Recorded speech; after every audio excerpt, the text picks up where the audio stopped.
components of this can be used for any of those sports. We will be taking a look at it from an Olympic lifting approach. So, but, oh, there's Kevin. How's it going? Yeah, so just kind of telling everyone that this can be applied to, yes, Olympic lifters and power lifters, but also to any jumping sport. So like volleyball, basketball, or power sports like rugby and stuff like that too. So Awesome. I did say we're going to be looking at it from a lifting perspective specifically, and kind of sharing both of our experiences, I guess.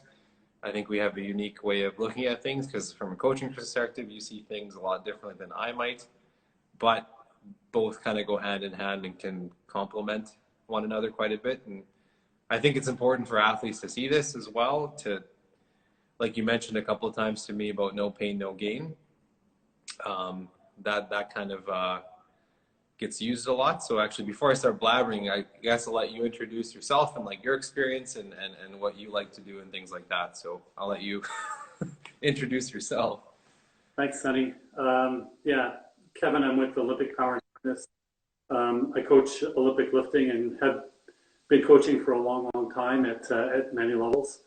And why I brought the topic up with you is just I have had several issues with patellar tendinitis, and if it's managed properly, it can be really debilitating. Yeah.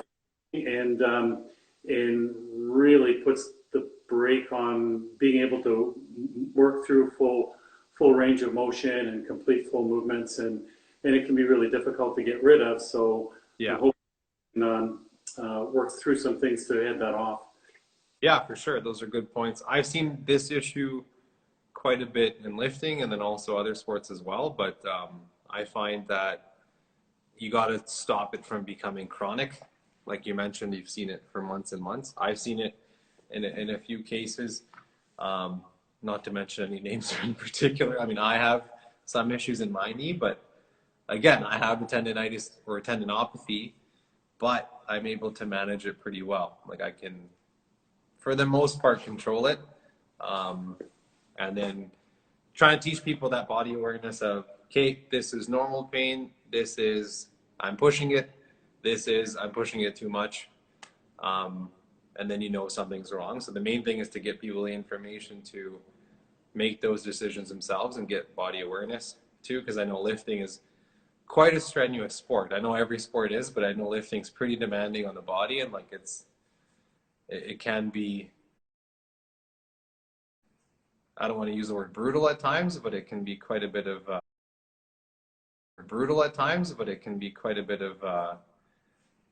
yeah, like brutal to me sounds like that's a word I like just because it's just nitty gritty, and it's very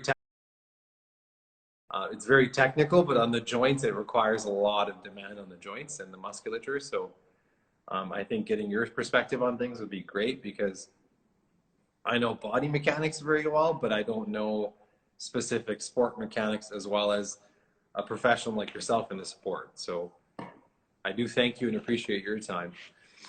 Thanks, Sonny.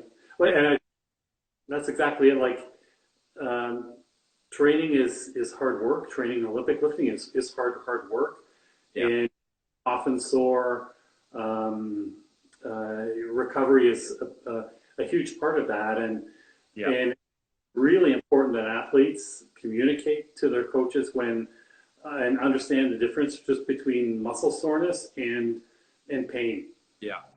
And being able to communicate that to their coaches, so I can develop an effective program and learn when I need to back off and adjust to prevent those injuries or that irritation from becoming worse.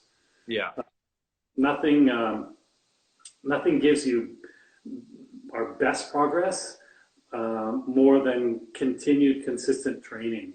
Yeah. And injury is the biggest roadblock to that. Mm-hmm. And I mean, little injuries are not uncommon, but trying to avoid that and manage that. The harder you train and the higher level you train, the more you are on that edge. But the more you can manage that, the more progress you make. Yeah, I think that's true. I think athletes in a team setting or at a higher level even might think, hey, I'm injured. I want to keep this hidden. If people find out, I take time off. And I tell athletes all the time, like I would, as a physio, would rarely take you off sport completely. Yeah. It might be working with coaches like yourself and saying, hey, let's reduce volume by 10% or 15%, or, just don't go into certain patterns. Do like, the power cleans and power snatches instead of going into a full squat. So I think it's good for athletes to know that, hey, if I find out about the injury early, I'm not going to risk it by taking months off, right? So, and we'll kind of walk through some of those things as well. Exercise wise, like there's no magic fix. It's all about tweaking things in your activity. So like you mentioned, recovery, I tell a lot of athletes, and they don't like hearing it sometimes, is hop on a bike. And lots of them just like, no, I don't want to do it. And I always challenge them, like, do it for a week. And if nothing changes, you'd never have to call or talk to me again. And then they're like, no, I actually find that it warms it up, so to speak. And we'll talk about what a bike actually does to your joints in terms of heating it. So yeah, like here, for instance, if someone's pain is managed at physio, I'll just get them to hop on a bike that's behind me instead of getting a heat pack, because that's going to be more effective than getting a heat pack. So heat pack penetrates millimeters of skin, like very, very small, versus aerobic exercise gets right into the joint and gets the synovial fluid, gets the blood pumping, gets things recycled. So that's just kind of getting into the warm up, I guess. But I can start with a PowerPoint that I shared with you. Yeah. And then we can kind of exchange experiences of ours and kind of make it a discussion of injury prevention, management, and how to work together in a team, I guess. Like how to approach your coach and say, hey, something's not right, and actually be comfortable doing that. I know I have there'll be a bit of a mental training talk on Friday too, so that'd be good for athletes to check out too. Someone that works with teams. So I think that would be a good thing for athletes as well to join in on. I'm just going to open up the PowerPoint here, and I guess we'll get started. It's not too long, guys, so I always find them interesting, I guess, because I'm biased, but as with many things. So, all right, so we got that. So we got patellar tendinopathy. I'm just going to zoom in here a little bit, just because my tripod's. There we go. So we have patellar tendinopathy, patellar tendinitis, people have heard about, jumper's knee. So this is all the same thing. They do say jumper's knee quite a bit because they notice it in sports and activities that require a lot of jumping. So it's a chronic tendinopathy. It's common MSK disorder affecting recreational elite athletes, can last several months. So I put recreational as well. So this can be applied to anybody. So you don't have to be an elite level athlete to have this injury. Anyone can develop it, even if you're a weekend warrior. We find that it's an overuse tendon injury, so it accounts for 7% of injuries. 40% of knee injuries in volleyball players. When you look at that, it's quite a high stat. 32% of knee injuries in basketball. Olympic lifting is about 22%. I didn't put that statistic because it was a smaller study. There's actually limited data on lifting with a lot of things, but they look at it. I know most of the research shows performance increases. So Olympic lifting specifically is more beneficial for vertical jump, broad jump, and sprint times. Like 40, 50 meter sprint times are improved with that activity. So it's definitely a very powerful activity and used in a lot of sports. So Olympic lifting, for instance, is supplemental to so many sports. So that's why you see it in a lot of professional sports too. So showing that the rate is very common. Like if you have a knee injury in lifting, good chances it's likely a patellar tendinopathy. And it's a higher prevalence noted in sports with high impact ballistic loading of the knee extensor, so the quad. So that would be really specific to Olympic lifting.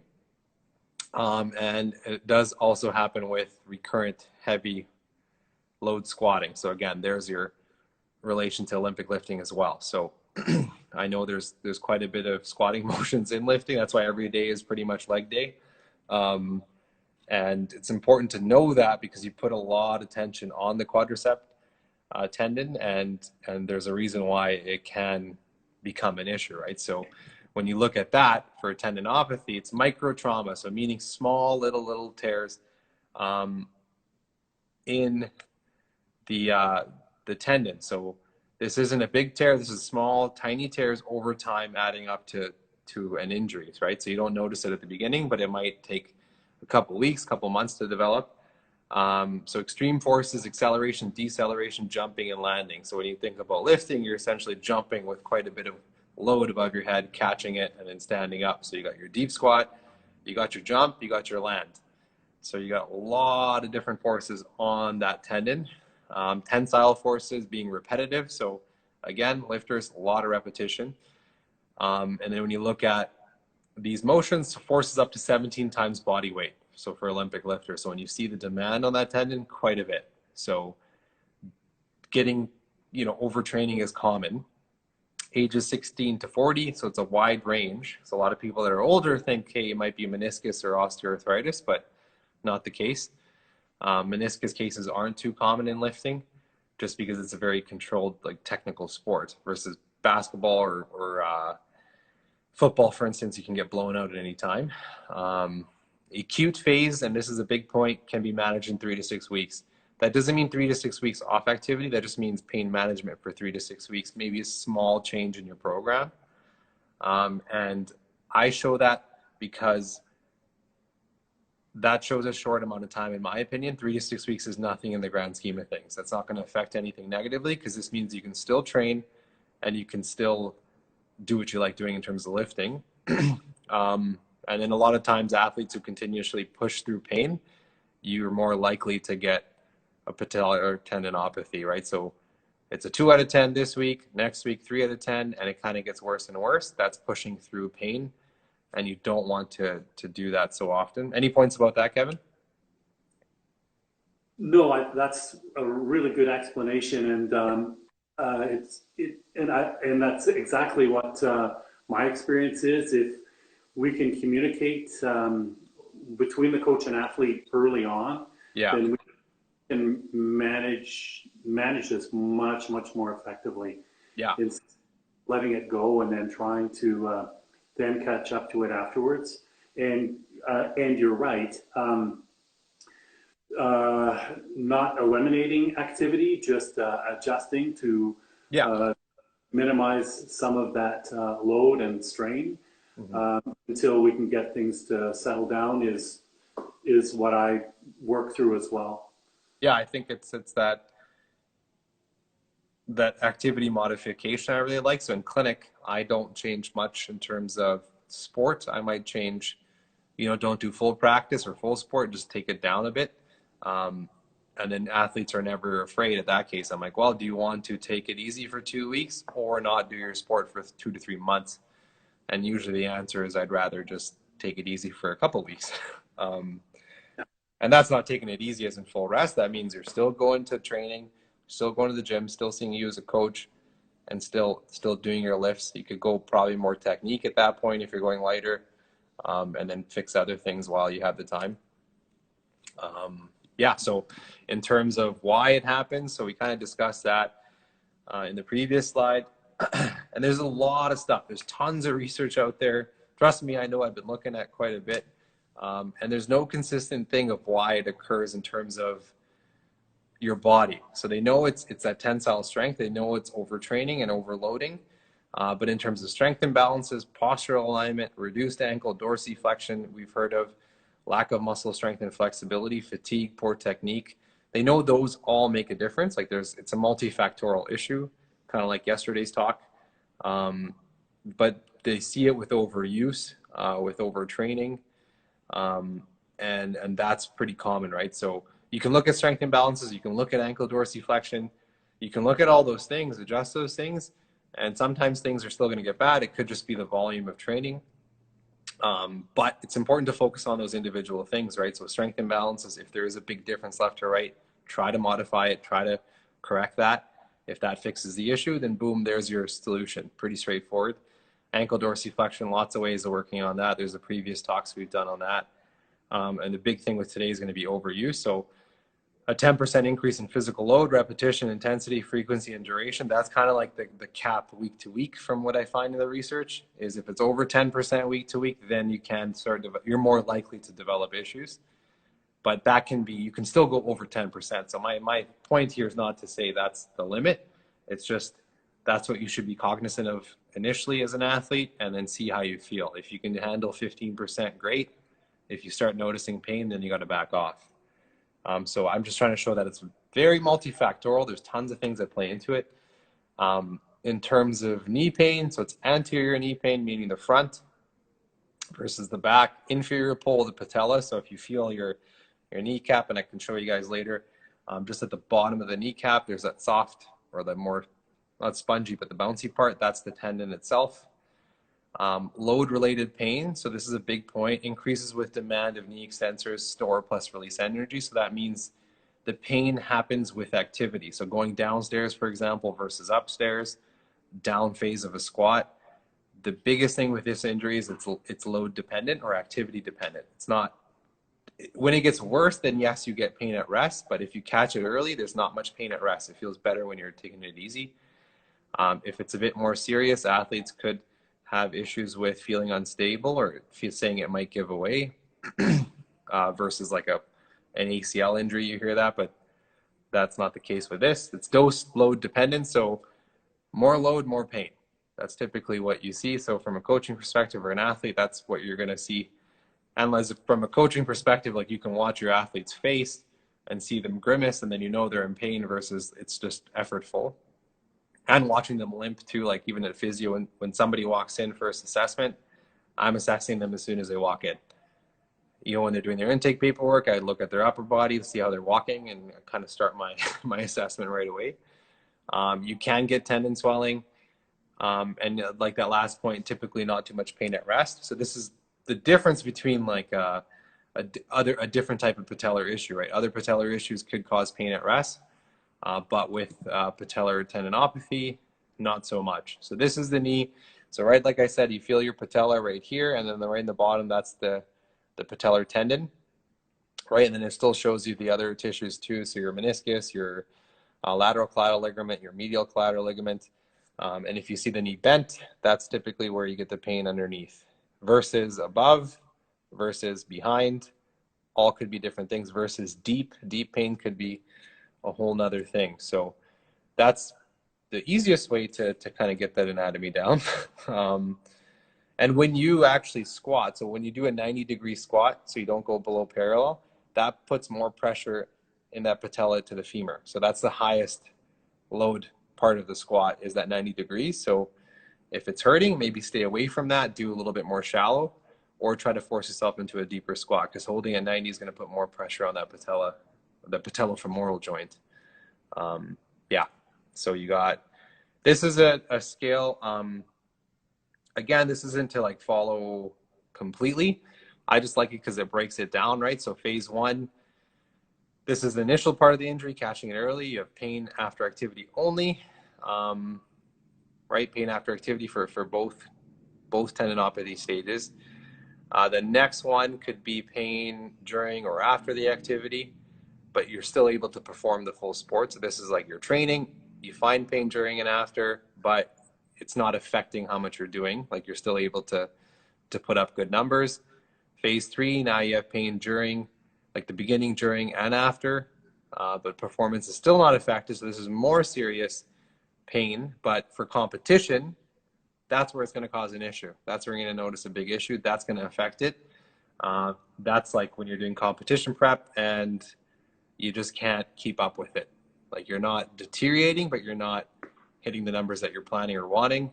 And then phase 4, complete tendon disruption. This is affecting activity. So this is where you're really suffering. And this is phase 3 and 4. That's going to be more chronic. I've seen a lot of people at phase 3 for a long time, or even phase 2. Usually phase 1, if you, most of the time it gets better. If you don't, then phase 2, and then you're more likely to go into 3 and have significant issues. That's a clean slide that I like in terms of intervention. and I'll talk about this quickly and then I'll flip over the screen. So rest, that doesn't mean kind of bed rest like that shows. That just means taking it easy on volume. So maybe going down to 50, 60%. Eccentric exercise is shown to be of significant benefit with tendinopathies, meaning controlling the length of the muscle under load. So the down phase of a squat would be an eccentric exercise. A single leg, like a pistol squat, would be eccentric, Bulgarian split squat, that kind of stuff, but starting easy and getting more difficult. Deep transverse frictions, I'll show you guys what that looks like. Very, very effective technique. Strengthening hip musculature, stretching, and neuroplastic training. So I'm gonna flip this over to me now. So that's kind of the rehab approach. Neuroplastic training is something that's coming up more and more these days. I don't know if you've heard of that, Kevin. A little bit, yeah. Yeah, so it's kind of retraining the brain. So if you have external factors that can actually help you recruit more motor units and help with pain. So if you have, I know Yahya, a great colleague of mine, did a talk on neuroplastic training. It's on YouTube as well. And it shows, like, he indicates to use a metronome while you squat, having an external, because if you're squatting yourself, you kind of pace things out a little bit more. It's not as controlled, right? You might do 3 reps, take it easy for 1, and then do another couple. At least with the metronome, you're keeping it consistent. So you're firing consistent motor neurons, recruiting more to help with activity. So doing neuroplastic with eccentric exercise is shown to be a big benefit. That's something that's more up and coming in terms of rehab, and I see it quite a bit, like more and more of it. Stretching comes down to losing range of motion. So I have this this little sheet I made. This is just I can't draw well, so it's just words. So I guess this comes up facing the right way, right? Is it reversed or no? It's reversed. Okay, let me just do this then. So, so we have patellar tendinopathy, right? So this is just an easy way for athletes, coaches, whoever's watching to actually look at and notice. A very easy way to notice something's wrong. So you have 2 streams here. On the left, you have min to moderate pain while training. You have no swelling, and you have a bit of pain after. So you could say that's like getting into that category or stage 2, right? So then you have your 24-hour to 48-hour picture, and this, I tell people, this shows the most. Is if the pain dissipates within that time, doesn't mean it goes back to 0, but starts decreasing, that's good. There's still healing happening. Be cautious. Continue with caution. Maybe take it easy on the volume. If it gets worse, definitely take it easy on the volume. That's what I mean by cautious. And then you have now the red stream. You have significant pain with squatting, with snatching, cleaning, whatever it is. At the beginning, during, and after activity, you have swelling, loss of range of motion, loss of strength, like it's feeling like it's going to give out. So clearly that's more serious. 24-hour to 48-hour picture, no change or worse. Then it's time to get some help.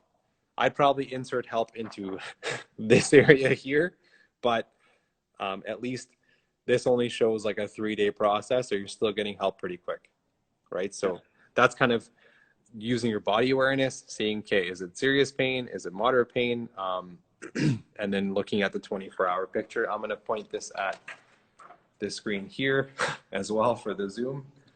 And yeah, like that's the biggest things I notice with patellar tendinopathy. Like, one that is very treatable and avoidable. Avoidable being that you don't need to get significant treatment for a prolonged period. Because I know a lot of athletes that I treat are very hasty. So they come into physio with this issue and they want certain tweaks to be made so they don't miss training. And sometimes, like, it's hard to tell people that sometimes that's not possible. It's going to take, like, sometimes you push it to the point where your body is just going to take some time. Yeah. And that's the hardest thing for me as a physio to tell athletes. And I think that's where the communication between the athlete and the coach, and like if there's a physio on the team, that's where it becomes very important to talk about, right? Yeah.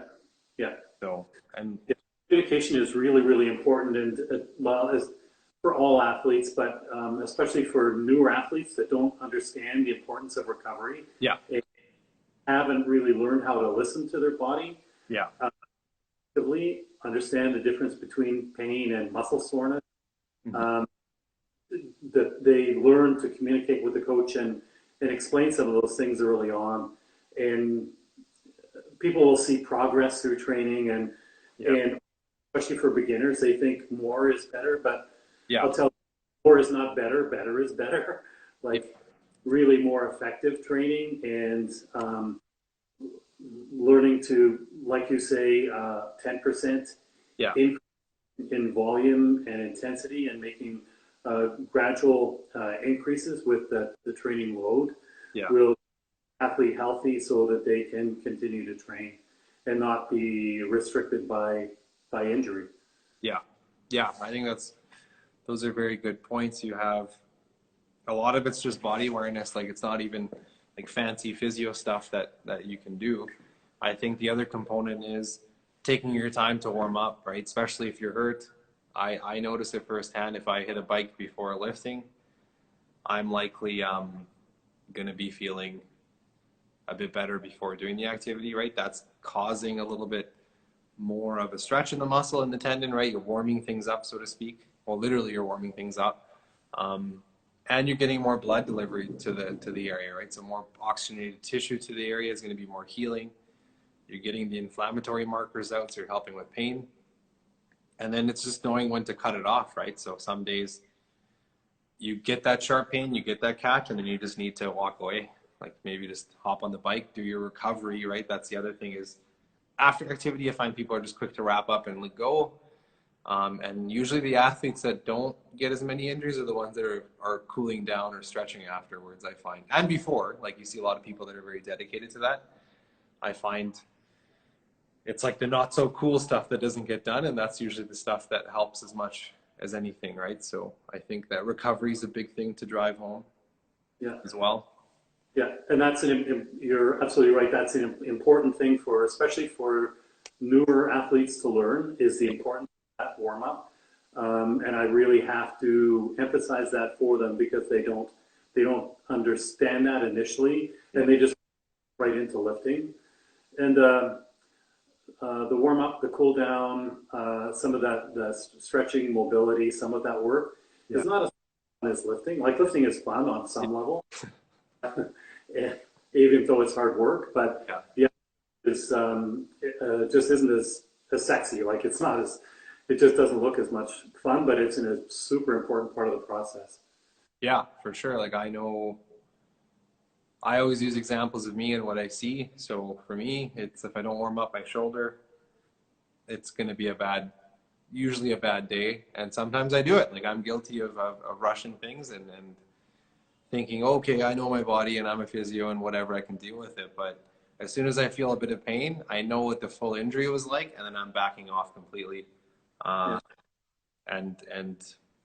just about knowing everybody's a bit different. That's why prescribing exercise, for example, is tricky because like I want to develop programs in which I can give people like, hey, if you have a shoulder injury, do these things, but nothing is like a cookie cutter or a recipe. Everybody's different. Everyone has different issues. Like someone with a knee issue might have a hip issue or an ankle issue. So it's all about seeing the individual person, seeing how they move, and then going from there. So I find, like we talked about, I know when we chatted earlier was the glute med strength. You see a lot of people putting bands around their knees.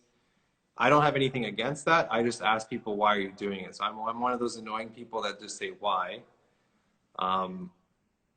And then it actually encourages people to look it up and be like, okay, I'm increasing my hip stability.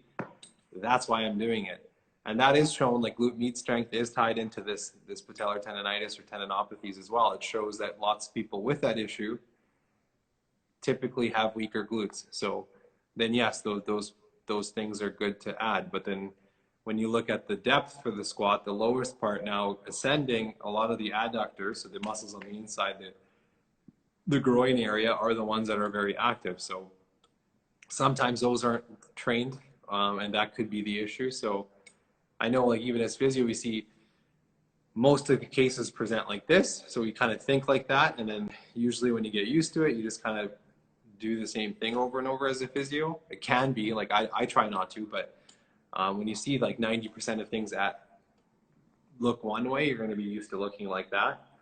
But I think that adductor strengthening is an important one for the knee, the stability.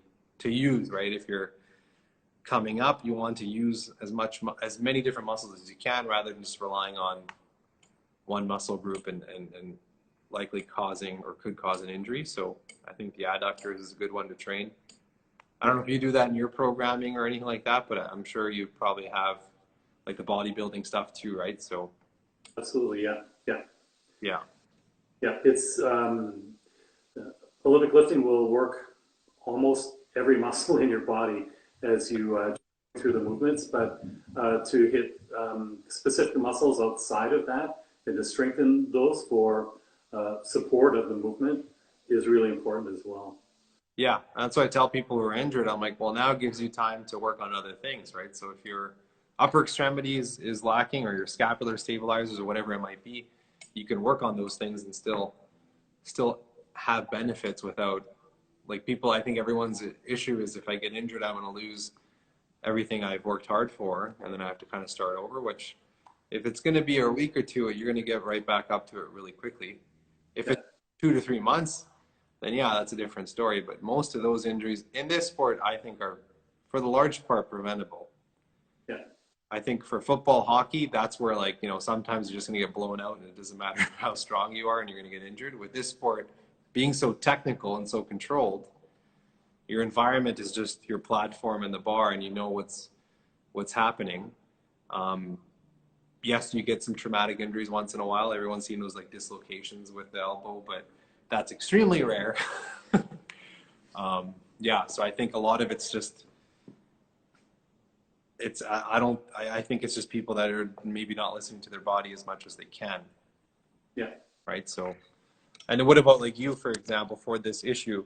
I know it's a topic that you recommended and you see quite a bit of. Like, what can kind of we learn as physios from your perspective in terms of your athletes and like kind of what you hear or you see initially? I think, like you say, making gradual increases to load and intensity is key to preventing some of the injuries. And you talked about warm-ups as well. I see Sue joined there, a master's athlete that I've coached. Yeah. Hi, Sue. Master's athletes need more time to warm up. Yeah. One thing that as I'm distance coaching right now, I'm not in the gym. That's one thing that I'm finding that I'm really missing. Yeah. Is not seeing how people move, seeing how they adjust to the program, seeing how they warm up. So that's something that I'm really missing right now. And so it's hard to see some of that. The things that you talked about moving. So as I deal with that, I'll move to more power movements with athletes, more tempo squats. I have been successful with some of my athletes in just doing like isometric holds at like a quarter squat. Yeah. So continue to build strength without further irritation.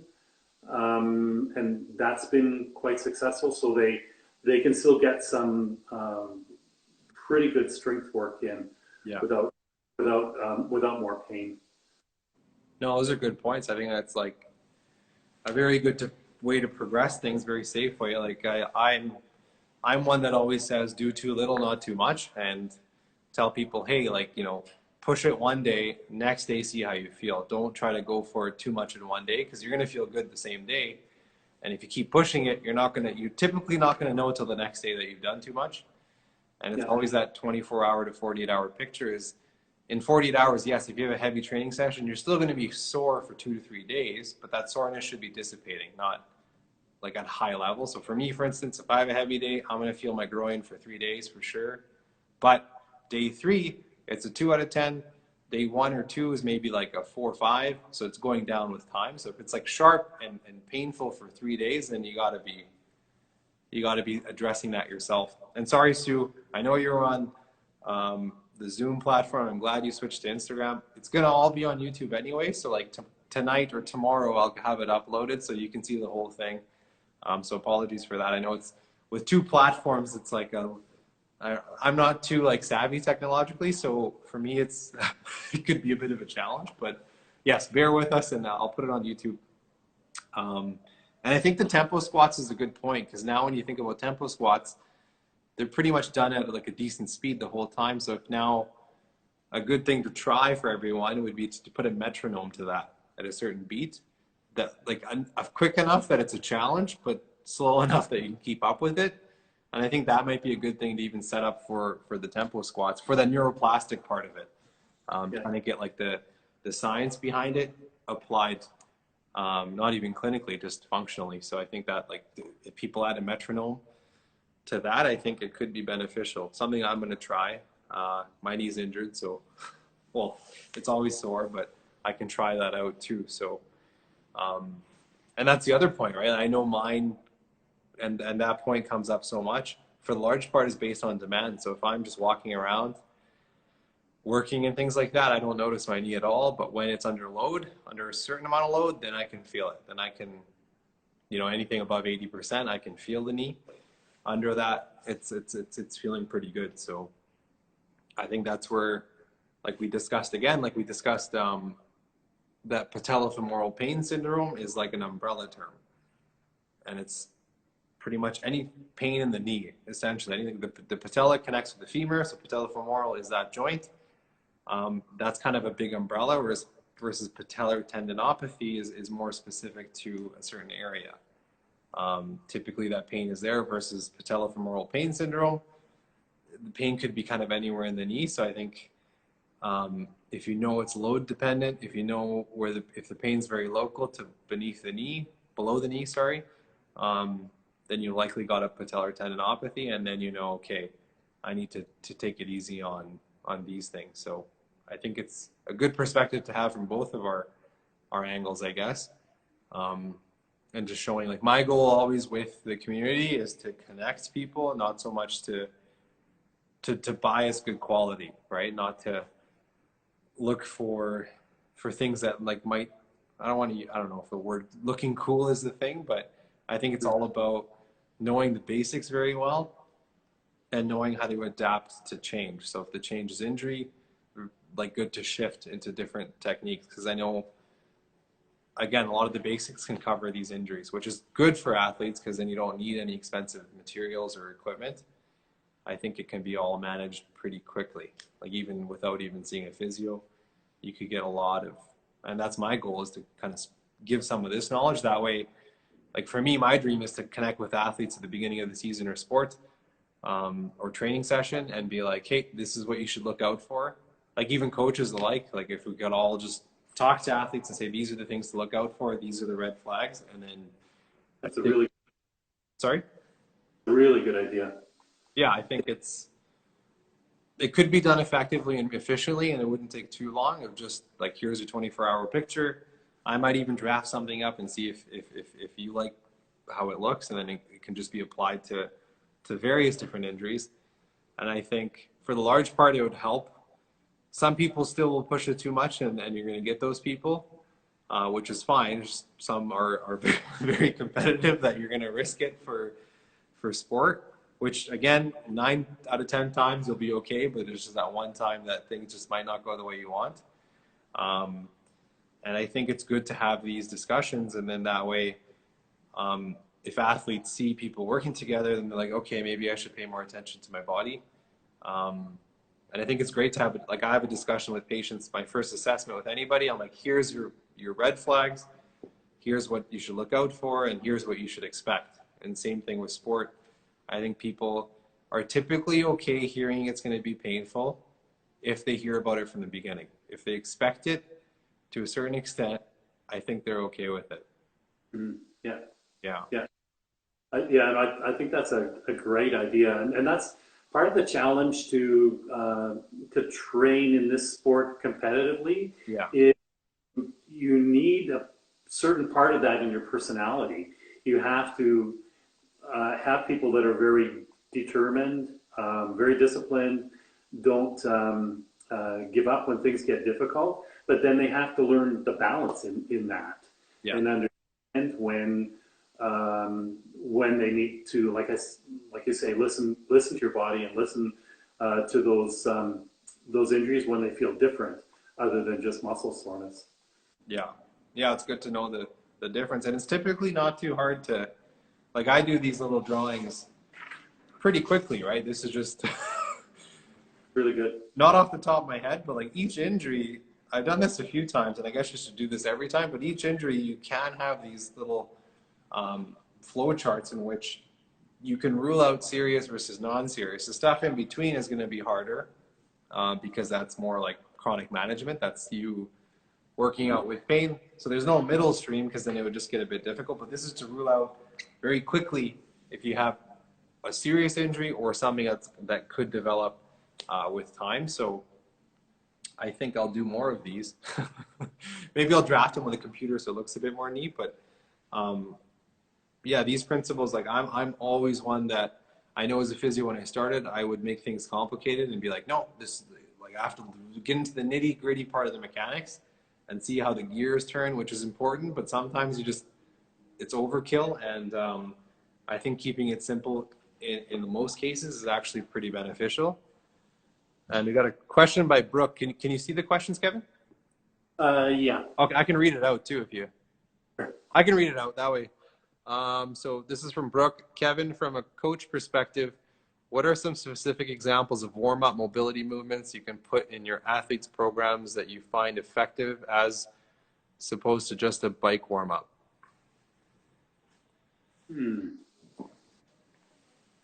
So, well, it depends on what the day is going to focus on. If it's whether it's and what I'm starting with, so that's so that will vary depending if it's going to be more of a clean day or snatch day, or if we're starting with overhead work.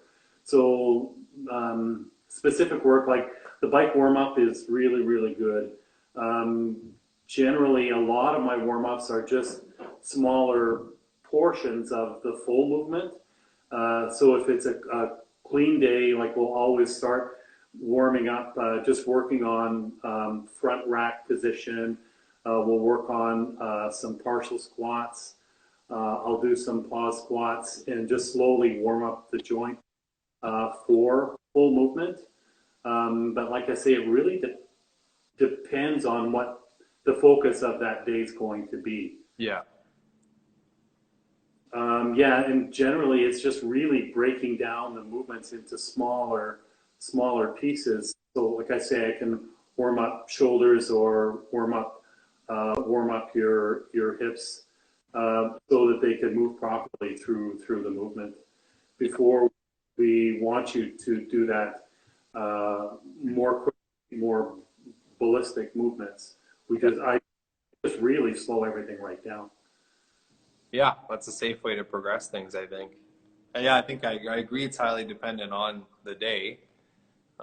Like for me, I'll typically do a bike if I have access to it. Right now, a bit more difficult in the garage, but I'll still bike at the clinic here. And then even doing, like Brooke, like even getting into like jumping jacks, bum kickers, that stuff, that's a good general warm up, I guess. And then also looking into like air squats, and then going into squat jumps. I think but then it's also dependent on the day. Those typically I do every day, and then get into the specifics. So I think, Brooke, it's good to know your body. And then if you have like hip issues, for example, then you got your own stretches to do on top of that. But I think you hit the nail on the head, Kevin. So it's highly specific to the day, but those are some good examples that you mentioned. Catalyst, actually, I had just put out just a couple of days ago, they put out a really good warm-up routine that Greg Everett uses for snatch warm-up, and it's really exactly what I do. Yeah. Funny how when we're talking about some of these things in the gym, some of these videos will just pop up from the Catalyst site that are really, really appropriate. So yeah. I think it's a great one to have a look at. No, it's good. I think it's, I do a lot of reading too, and you see those similar things, and it's good to see there's agreement in the community about that. You look at some some lifting like on Instagram, and you see some pretty crazy things, but I think for the most part, it can be done depending on the day. Like, yeah, like you're right. If it's overhead, then you're going to be doing a lot of overhead warm up. Yeah. Snatch day, for example, start just by doing some overhead squats, doing some snatch grip presses behind the neck, slowly working into some drop snatches, and working on through a complex of muscle snatches, just working on extension and high elbows, and just working on the overall pattern that I want to reinforce. Yeah. We've got a question for Mike Duffy.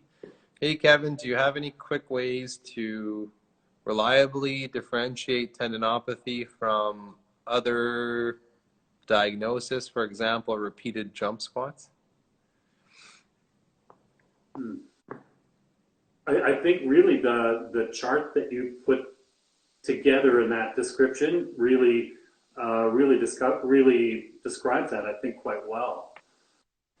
Like you say, that pain that will linger and not go away, or after a couple of days, or if it increases with more activity. Yeah. I think the chart really explained that quite well. No, it's good. I'm glad it did, because I know, again, from our perspective, we see certain things, so it's good to get agreement with a coaching professional like yourself. So for us, it's great, because sometimes things could be too conservative from one, and I think that's like, I know when I worked with teams, that could have been the point of contention, is like when the physio would say something and the coach wouldn't agree with it, then you kind of have these issues. But it's nice to have things that both parties understand, and that's great. So I'm glad that chart helped.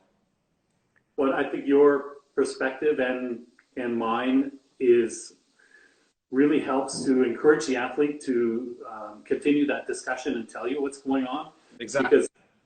Because there's, I think one of the fears that athletes have is that they'll just have to stop training, which is not, and we will continue to work around and work on whatever the issue is, but stopping training is not is not the solution. No.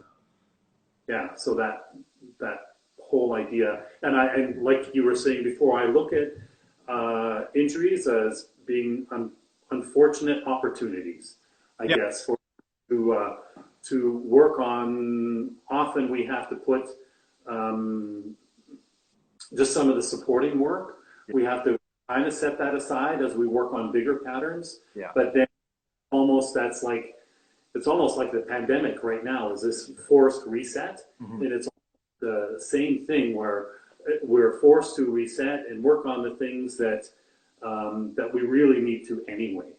Mm-hmm. So, I always look for the positives out of those issues. That's a great. I like that reset. It's definitely, again, lots of nail on the head moments. But I think with the pandemic, doing things like this, I probably wouldn't be able to spend the time on. And now, thinking about how many talks I've had with people like yourself and how much research I've done, like I'm going to definitely apply a lot of this to my practice. So, yeah, it's great because it gives us time. Like, it's like, are you going to take advantage of the time, or are you going to continue to maybe have these negative views of the injury or of what's going on? And I think everyone can come out of it better, whether it's like the pandemic view or the injury view. Yeah, and that's why, like, for some people, they need a sports psychologist as well, or doing some mental training. And I find that's very effective too. So looking for athletes that might need a little bit of extra help being guided through their injury is important. So pretty much like a holistic team approach. One thing I was going to mention, actually, that you had mentioned earlier that kind of twigged for me is I'll put together a program towards an end goal, but there will be bumps along the way, and a program is just a program. And one thing that I'm missing right now, doing a lot of distance coaching, Yeah. but it applies in person as well, is you have to adjust the program on the day to how your body reacts to that program. Yeah. So to follow a program blindly and not react to the signals that your body is giving you is a problem, and it's a recipe for injury. Yeah. So really, I'll do the best that I can in setting up a program for you to be successful, and I take a very long-term approach to training, and I think that's one of the big things that people have to learn, that this sport is not a sprint, it's a marathon, and when we undertake this, we're really in for the long haul. Yeah. And progress is made in little bits over many days. So it's important that people understand that the patience that's involved with that, but being able to really listen to your body as you train, and understand that, okay, maybe my knee's not feeling right today, or my shoulder is irritated, I haven't slept well, I'm not hydrated enough. There's lots of little things that will fall into that. Yeah. Understand that a program is only a program, Mm-hmm. and your body has to dictate really what you do for the day. That's again, a very good point. I think that's the programs like you might not feel up to it one day, so it's okay to switch a day or here and there. I've done it last week actually, but I know, like, from what advice I was given doing the sport, it's just like, you know what, if the day isn't a high percentage and you just feel it, like, just go for it. Like, if you're, Yeah. and that would be having good body awareness, being like, okay, today I'm doing good, let's just, and then, like, from a coach, you'll see that and then say, okay, this is exciting, let's see what we can do today. And not doing too many of those days too. And you're right. I'll do that as a coach. It'll be like on a day where, okay, things are moving really well and we can push a little bit, and we will push intensity, or we'll add a few extra reps or whatever it is. Yeah. And yeah, we'll do that, and it's having that flexibility. I will have athletes through their program. I'll have them work up to a heavy single for the day, and I'll do that with more experienced athletes that have the ability to understand really what that should feel like.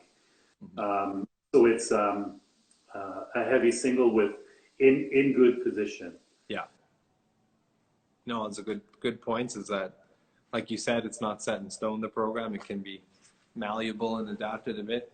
Yeah, certain components of volume have to be increased every week to get to certain goals, but I think day to day everyone's different. You never know, like, your hydration, your attitude, your mental capacity, everything. Some people just physically might feel good and mentally not, and then it's just a bad day. Yeah. Yeah. And none of us are professional athletes. We all have other stressors in our lives. We're not we're not like Bulgarian weightlifters or whatever that have a ton of resources, and it's our full to train. So I recognize that the energy required for the sport, it all comes out of the same tank, right? Like, it's all, you have other things that you're doing in your life, other stressors. Everyone's working or going to school or doing something that will take something out of that tank. Yeah. And the point where there's only so much that you can safely give to that day. So being able to adjust for that day is super important. Yeah, that's a good point. This is a very good conversation for sure. These are things that get me excited to talk about, and it's great because it's a lot of stuff kind of comes organically out of it, and figure out things for ourselves, and then that way everyone viewing can learn a bit too. And I think I'm guilty of it. Like, I wanted to be cool and look cool when I was younger, and like go hard into the sport, and some things weren't worth it. And if I knew what I knew now, I would actually, I could have done better maybe by adapting things a bit. And I think it just comes down to body awareness and knowing what you're kind of capable of. I know Instagram limits us at 60 minutes. So I think there's only a minute left. So I just wanted to make sure it doesn't cut off. I don't want to be rude. It's not me. It's Instagram. It's not me. So, Yeah.